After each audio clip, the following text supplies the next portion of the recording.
الاجهاض المتكرر ده ليه علاقه باسباب كتيره، ولكن ما نقدرش نغفل موضوع كبير جدا اللي هو تشوه الاجنه. وبالتالي ليه علاقه مباشره يبقى احنا بقى هنروح للفاصل بتاعنا اللي بيقولوا لي عليه بقالهم كتير، ونرجع نجاوب علاقه الاجهاض بتشوه الاجنه، وهل لو في تشوه ممكن يحصل اجهاض ولا لا. اسئله كتير جدا هنجاوبها بعد الفاصل، استنونا بعد الفاصل.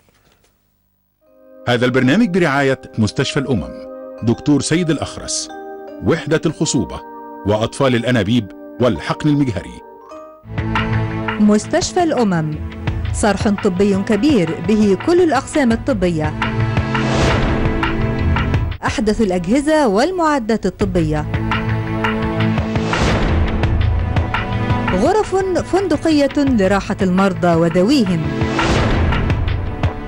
امهر الاطباء في كافه التخصصات الطبيه، رعايه طبيه على اعلى مستوى. هذا البرنامج برعايه مستشفى الامم، دكتور سيد الاخرس، وحده الخصوبه، واطفال الانابيب والحقن المجهري. هذا البرنامج برعايه دار الطب، دكتور احمد عوض الله. الأطفال هم أحلى حاجة في حياتنا، هم اللي بيخلوا للدنيا معنى ولون. مهما كانت المشكلة الحل موجود في مستشفى دار الطب. فريق طبي متكامل على أعلى مستوى. بإذن الله هنقدر نخلي الضمانون، واللي على خده دمعة هيعيش هنا وسرور. دار الطب، حلمك هيبقى حقيقة.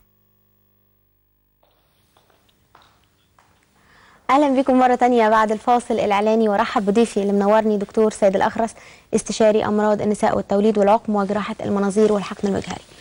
دردشه جميله بنتكلم فيها مع بعض، واللي بيجي على دماغنا بنقوله، احنا مش ماشيين في طريق واحد او موضوع محدد. دي احلى حاجه. مش عايزين نتكلم بقوالب ثابته وغليظه وعلم جامد، وفي نفس الوقت كل حد بيبقى ربنا مديله نوع من الفكر عاوز يوصل بيه ويتواصل مع الآخر.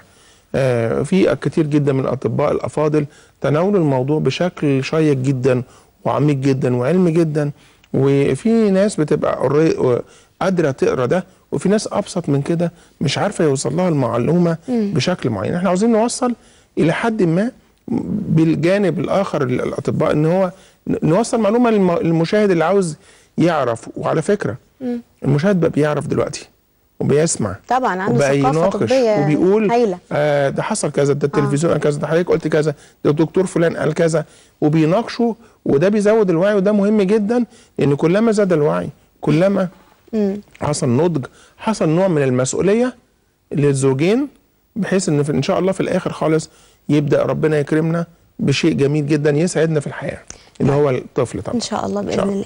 كنا عايزه اناقش حته مهمه قوي، وهو موضوع فحص الاجنه والفحص الجيني. يعني ايه بقى الفحص الجيني؟ بس احنا كنا توقفنا قبل الفاصل عند حته التشوهات والاجهاض عشان ما ننساهاش، عشان اكيد في ناس كتير عايزه الاجابه على السؤال ده. بتقولي دلوقتي نفس السؤال ده.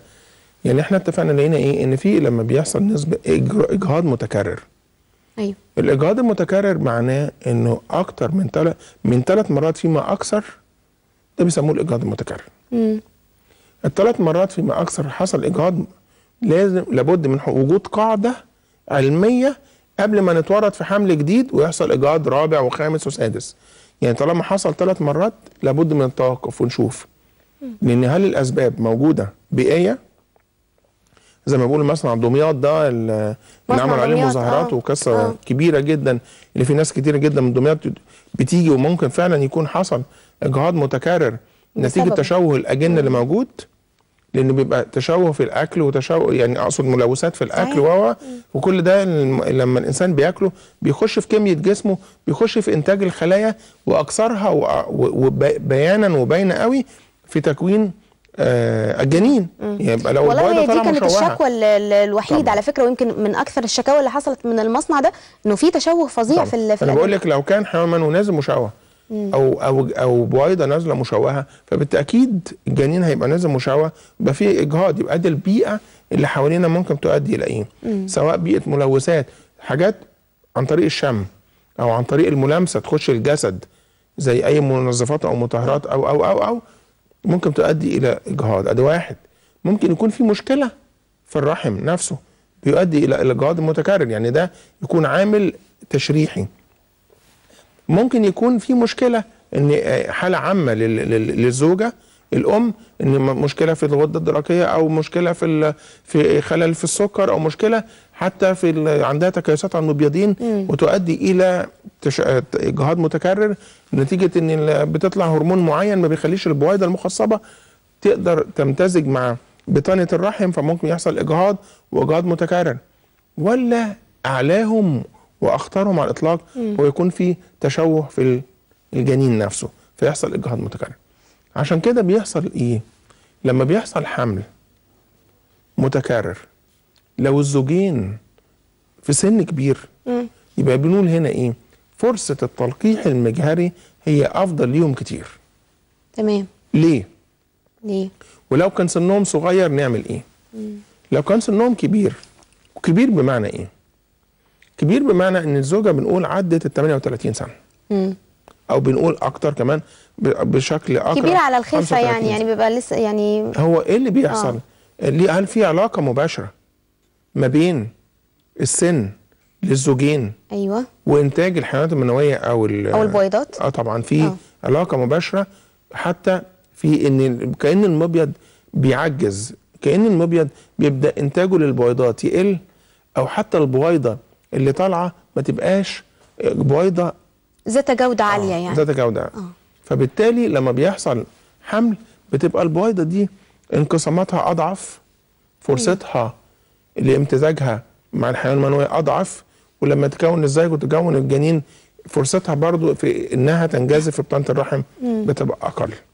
حتى لو كانت البريود بتجيلها وكل حاجة. حتى لو أنا ما بقفلش باب أمل، أنا بشرح للناس، لأن احنا دايما بنقول في ناس 45 سنة وممكن أكتر من كده ويحصل حمل ويخلفوا ويجيبوا أجنة طبيعية أو أطفال كويسين. طبعا. ولكن احنا دايما بنحط قواعد عشان نقول إيه للناس اللي ممكن عندهم فرصة إن يحملوا بدري، يحملوا بدري. صح. الناس اللي بيفكروا إن هم يأجلوا الحمل لأن هم اكتمال الأسرة، قصدي سوري، إن هم بيكملوا حياتهم نفسهم الأول أو ليهم رؤية أو مش فاهمين مسؤولية القرار وتأخر الحمل فيفاجئوا بعد كده ان عندهم مشكلة، لازم ناخد بالنا. ده علاقته في الحمل الطبيعي التلقائي اللي بيحصل، ان قلنا اتفقنا ان حيوان منوي ممكن حيوان منوي زي ما انت قلت في بداية الحلقة، حيوان منوي مشوه يقدر يخصب بويضة. مفيش رولز تقول لا، مفيش قواعد تقول لا، مفيش قواعد تقول لا الحيوان المنوي ده طبعا احنا بنتكلم بمنطق. طبعا المفروض ان هو اضعف ان هو يعني ان اضعف ان هو يخصب، ولكن بنلاقي ان حيوانات منويه تحت الميكروسكوب كلها 100% مشوهه، وبالرغم كده ممكن يخصب بويضه. طب والجنين اللي يطلع ده يبقى شكله ايه؟ الجنين على حسب بقى الانقسامات وشكل كان مشوه بنسبه في الكروموزومات كلها ولا نسبه معينه، فبيبقى الاخر الجنين هل يطلع سليم؟ ممكن يطلع جنين سليم، ممكن يطلع جنين سليم مع حيوان منوي مشوه. وممكن يطلع طبعا جنين مشوه. يبقى في علاقه، ما نقدرش هنا نستثني دور الاب. طبعا ده دوره مهم ابدا جدا. ولا نقدر نستثني دور الاب في علاقته برضه، حتى زي الزوجه لما بنقول كلما كبر سن الزوجه برضه كلما كبر سن الزوج في علاقه ما بين حيوان منوي مشوه او بويضه مشوهه. لو الزوجين دول اكبر من 38 سنه، الزوجه بالذات اكبر من 38 سنه، بنقول هنا ايه؟ الفحص الجيني تحت الميكروسكوب في وجود تلقيح مجهري بيقول ايه؟ بيقول بنفحص للكروموزومات الجسديه الاوتوزوم او المرتبطه بالجنس، يعني في بعض الامراض اللي بتبقى موجوده مرتبطه على الجين، هيبقى الجينات دي متحمله على الكروموزوم الجنسي او الكروموزوم الجسدي. هو الفحص الجيني ده تحليل يعني ولا هو عباره عن بنقدر نقول ايه؟ اول ما بيوصل يحصل انقسام البويضه وتوصل لغايه مرحله 8 خلايا. بنقدر نسحب خليه من ال8 خلايا بتوع الجنين دول ونفحصها جينيا، اللي بيسموه البي جي دي، او قبل ما نبدا نزرع الجنين ده في بطانه الرحم نفحصه الاول ونشوف فرصه لاستمرار الحمل.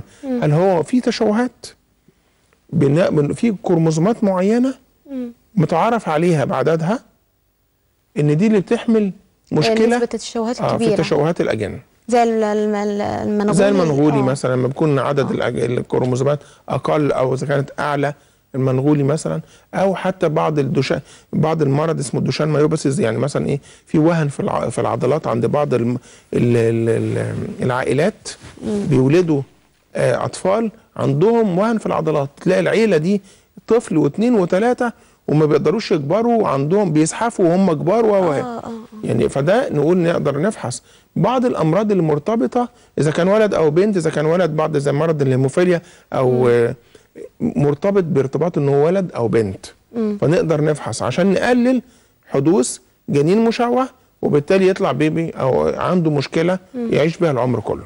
يعني نقدر نقول ان دي من اهم الحاجات اللي بيتعمل عشانها الفحص الجيني. الفحص الجيني. أوكي. الفحص الجيني بنعمله للمشاكل اللي ممكن تكون متكرره في اجنه قبل كده حصلت، سواء كان في تاريخ وراثي او كان حتى في سن متاخر في الجواز. ده يفضل. وليه بنقول كده في سن متاخر في الجواز؟ لان بقت الفرص للتبويض قليله، فمش عاوزين نخسر. لو حصل اجهاض مره واحده ما نقولش ايه مره والثانيه ونستنى بعد 3 مرات ونبدا نفحص الموضوع. خلاص؟ يبقى في دايما في العلم مرن وبيعمل ارتباط وثيق ما بين تقدم السن والفحص الجيني. ادي حاجه. طب احنا دي تعتبر مميزاته او الاسباب